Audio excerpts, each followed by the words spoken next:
Le présent module traite de la section Introduction dans un article scientifique. Cette introduction n'occupe que 10% environ de l'ensemble du texte d'un article. Cela veut dire que le lecteur y passe très peu de temps, généralement moins de 5 minutes. Pourtant, c'est l'élément qui peut conduire votre lecteur ou relecteur à continuer de lire ou pas le reste de votre article. Or, en tant que chercheur, vous aimeriez bien voir votre article cité par vos pairs. Eh bien, sachez que ceci n'est possible que si vous avez en quelque sorte ouvert une porte d'accès au cœur même de votre article grâce à une bonne introduction. Disons que votre lecteur a déjà été convaincu par le titre de votre article et par le résumé qui précède votre introduction. Mais comment allez-vous faire pour renforcer cette conviction que votre travail vaut la peine de s'y intéresser, qu'il est fortement argumenté et qu'il n'a aucune faille scientifique? Comment vous assurer que votre introduction attire puis guide le lecteur vers les autres parties de votre article?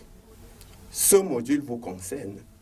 Si vous voulez que votre article ne soit pas rejeté à la seule lecture de l'introduction, il vous apprendra à rédiger avec beaucoup de soin et à capter l'attention de votre lecteur ou relecteur.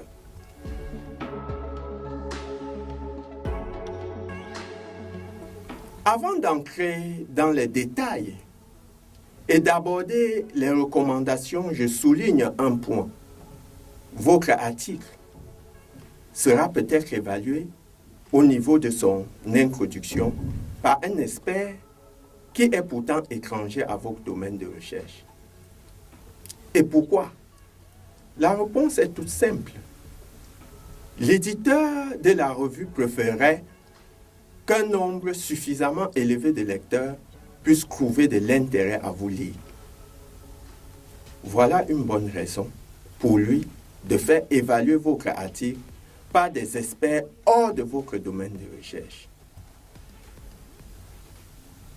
Donc, pour intéresser ce non-spécialiste de votre domaine, vous allez devoir très rapidement lui préciser les objectifs visés, les motivations et les hypothèses posées dans votre recherche.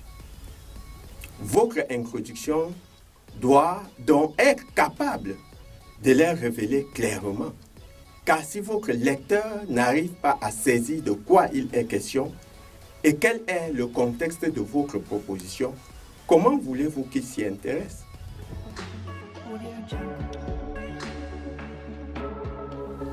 Votre introduction est donc capitale. Elle donnera une première impression qui pourra être bonne ou mauvaise. Et par conséquent, elle risque de susciter le rejet prématuré de votre article par un non-spécialiste ou par les éditeurs eux-mêmes. Vous verrez que chaque section est structurée en 3 grandes catégories d'activités. Des activités transmissives ou lecture, cours sous forme diaporama ou PDF, des activités d'auto-évaluation, quiz, exercices, des activités d'interaction avec les pairs, forums de discussion. Le module se terminera par une activité d'évaluation sommative qui valide vos acquis globaux sur le module.